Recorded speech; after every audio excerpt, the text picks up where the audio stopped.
Yesterday was the second and final day of Final Fantasy Festival 2023, and unfortunately we didn't get any new news on Dawntrail, but very fortunately we did get plenty of news on patch 6.5, which will be titled Growing Light, and will be releasing sometime early October later this year, as well as 0.51 coming out in late October, and part 2 of the MSQ, which will be in 0.55, releasing in mid-January 2024. At least that's what's projected at the current moment.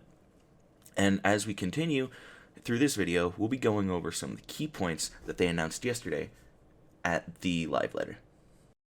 We're going to go through these in chronological order as they've come out in the live letter. So first off, we'll talk about the MSQ. The MSQ apparently will have a lot to do with Zero, and in the Japanese title, they did mention there was a hidden zero in the name, which I can't read or speak Japanese, so I'm just going to find what it translates to somewhere and put it up here. They also mentioned that 0.5 will somewhat hint at Dawntrail and how we get there and what goes on. Now, additionally, for news with 0.5, we saw a seemingly important screenshot that showcases Zero standing next to Reen in the Criterion on the 1st, which it's going to be very interesting to see how they get there, and could have some really neat lore implications depending on what's done with it. And I really can't wait to see what happens and comes of that. Next, we'll be going through all the side content they'll be adding this patch, one of which being the Tribal Alliance quest, which requires completion of all 3 previous Endwalker tribes. And they're going to bring these 3 tribes together in some way we don't exactly know yet. However, we do have a couple of screenshots, one of which being some Loporrits in a radio booth, and the other being a Loporrit meeting one of the Arcus Urdara. Past this, we have the announcement of the continuation of Tataru's Grand Endeavor. Unfortunately, the 2 screenshots they showed us are nothing burgers, and that is a direct quote from the live letter, because they didn't want to spoil anything. They just took a couple of screenshots of 2 characters talking, and that's all we have for now. Next up, we have the addition of more quests surrounding everyone on Elpis's favorite detective, Hildebrand. Unfortunately, these ones are going to be waiting until 6.55, so again, mid-January next year. We do have some screenshots of this one. One of them has Hildebrand pogging next to Polybrand. They did joke about this, saying that one has to wonder if low poly Hildebrand was born from grapes. I believe that was the direct quote. Next off, we have Godbert posing in front of someone he has very firmly buried in the dirt in that classic Manderville style. They did announce further Manderville weapons will come in 0.55, as were expected. And they also showed off this screenshot of Godbert going Super Saiyan, which, if he wasn't powerful enough already, I mean, he's going to be God after this. I mean, it's literally in his name, so, you know. Next up, we have the announcement of additional Splendorous tools, and they showed off a few screenshots for this one, but nothing a whole lot to go off of. I mean, other than some screens from one of the quests, but it is exciting to see that we're getting more Splendorous tools, which, crafters and gatherers, I hope you're happy. Next, we have the announcement of a new dungeon named Lunaris Subterrane, which roughly translates to Moon Underground, and the screenshots they show us does appear to depict the inside of the 13th moon, seeing as the soil is red and the architecture is similar to what we find at the bottom of the crater. They did note that the scenery changes partway through, but they decided not to show it because they thought it would be too spoilery. And to go with that new dungeon, we have the announcement of a new trial, and they did show us that it is a fight against Zeramis. Now, the fight's going to be named the Abyssal Fracture, and the EX variant will be out the same patch, of course.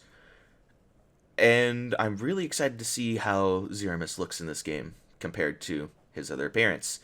It's going to be a really fun trial. I also can't wait to hear the kickin' tunes from that one, because that one's got to be a bop, right? Right. Continuing with the trial news, they did announce a new Unreal trial, this time being the Singularity Reactor. They also showed a screenshot from the cutscene, which is Thordan standing in front of the rest of the Knights of the Round. And they did note that they really hoped that people who played this trial will hopefully be able to enjoy it at its difficulty, or around the difficulty it was when it first came out, way back in Heavensward. Moving on, we have the announcement of the next set of the Myths of the Realm series, this time called Thalia. They noted that they put a lot of effort into the map and scenery, and the screenshots they show off do a really good job of portraying that, because they absolutely look beautiful. Now, they were going to put in a third screenshot, but they decided to take it out kind of last minute because they decided it was too much of a spoiler. So, for now, we just have these two. This will be the conclusion of all the 6.x raids, clearly, seeing as it is the last patch. And during this section, they did tease that at the next live letter, they will show more off of Myths of the Realm. So I hope you really look forward to seeing that, because I know I do. Next up, we have the announcement of new duty support for Stormblood. This time they're adding support for the Drowned City of Scala, the Burn, and the Gimlet Dark. And with these additions, all of MSQ has duty support through Endwalker, which is really exciting. They've been working at this since, well, I guess technically Shadowbringers was in development, since that's when they added trusts, but it's really exciting now that you could just go through those dungeons. It'll make leveling a little easier for people who are trying to level multiple classes. But I digress. I'm getting away from the point. They showed screenshots of the Drowned City, and they did note as well in this screenshot that way back when Drowned City first came out, they wanted to have Arenvald and Alphino come with you, and they wanted to have this interaction with those two that we didn't get in the final game. And they were very pleased that they could finally add it after all these years. So I'm really excited to see that. I'm probably going to hop back in there just to see how those two interact, since they've been so excited for it. Next up is the announcement of the next Criterion dungeon, this one being named Alo Alo Island.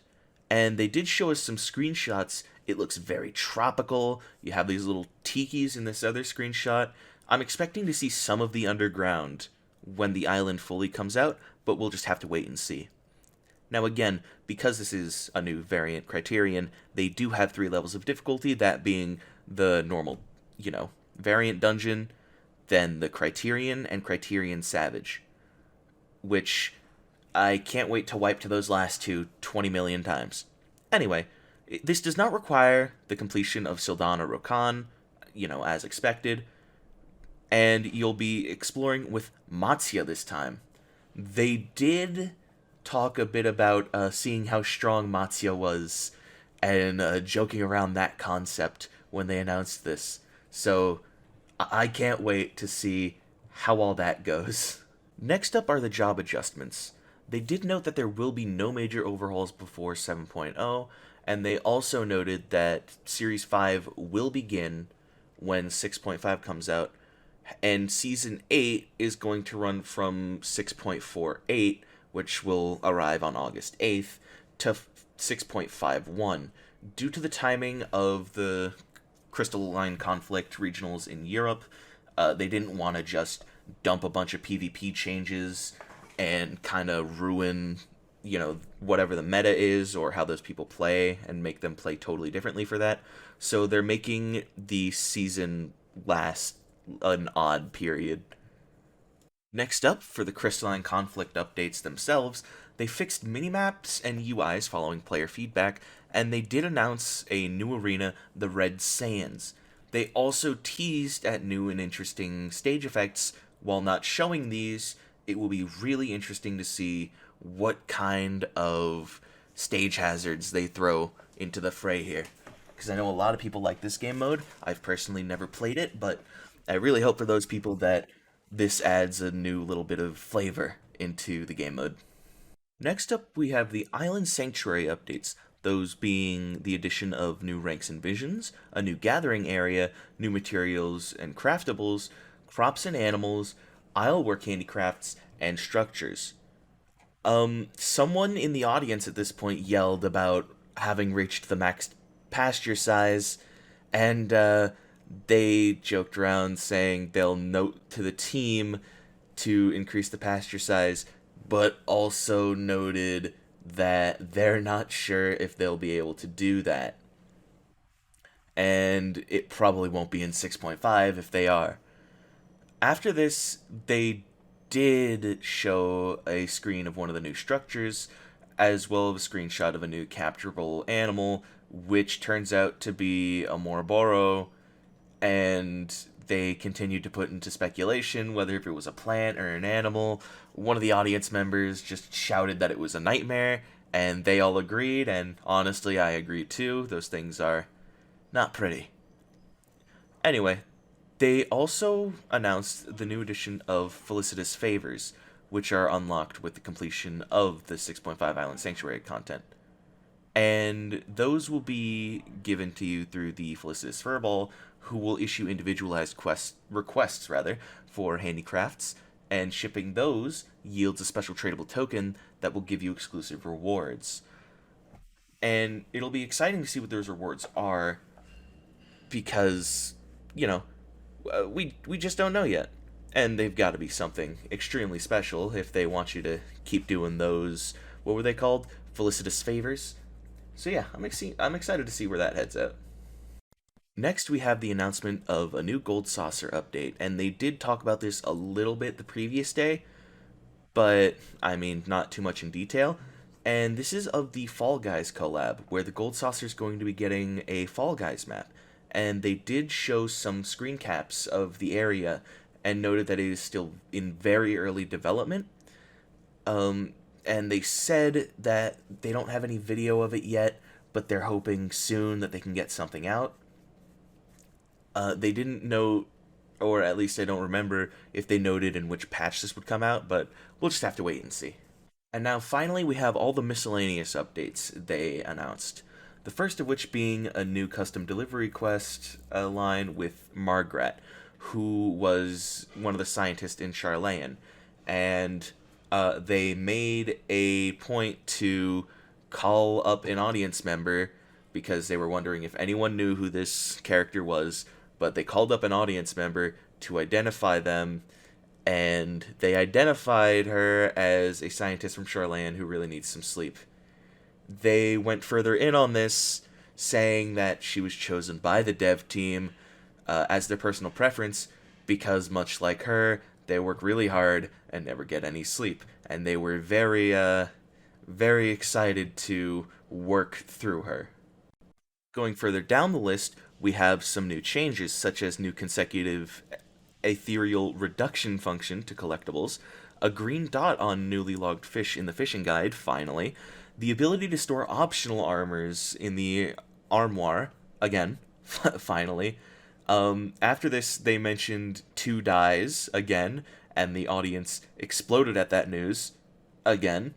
And what is probably going to be the biggest change, item level restrictions for Alliance Raid Roulette, which, standing ovation on that one from the audience, and I agree. Thank God people won't be able to lower their eye level to cheese it into Crystal Tower anymore, because I am tired of doing that every goddamn day. And after this, they did note the option to sort teleport destinations by expansion. And they also noted how they have about 3 expansions left of space before they have to make a new UI for it. So we'll see where that goes. They additionally announced the 6.x trial mounts reward with a screenshot of it, which will be on the screen here. And that 6.5 will be the beginning of the expansion, or rather just the expansion of the free trial to Stormblood, which also means we have to add another line or 2 to the copy pasta, which I'm all for, but how long is this thing gonna get by the end of this game? We'll have to wait and see. While we didn't get any new news on Dawntrail other than the promise of 6.5's main story quest kind of leading into it a little bit, we still do have FanFest in, I think it was London, in October, and the FanFest in January, where at least that one, they did announce that there would be more Dawntrail news for sure. I would be surprised if at the FanFest over in Europe in October wound up not announcing what one of the two classes were. It seems like that's around the right time they want to do that, if they're going to, release the expansion the summer after. Who knows what month, though, so I could be wrong. For sure, probably, or at least probably, one of them will be announced in January for the Japan Fan Fest. But again, we'll have to wait and see. So, thank you everyone so much for watching, if you indeed still are here. If you did make it to the end of the video, please give it a like, consider subscribing, and go ahead and put a comment down in the comment section. It really helps out. It really helps me, rather, get into the algorithm. I did notice that a lot of people did seem to see my last video, so people were very supportive, and I appreciate you all. And I hope you stick around for more. The rest of this week, I'll probably be playing Final Fantasy XIV on my Twitch. I'm going to be trying to get all of my classes to level 90, and we're doing the combat ones first, so that's going to be a little interesting. Everything's at around 71 now, so after that, we'll move on to Gatherers, which I think the most of those are at 20. Anywho, I really hope to see you guys there. Thank you for all the support, and I will see you next time.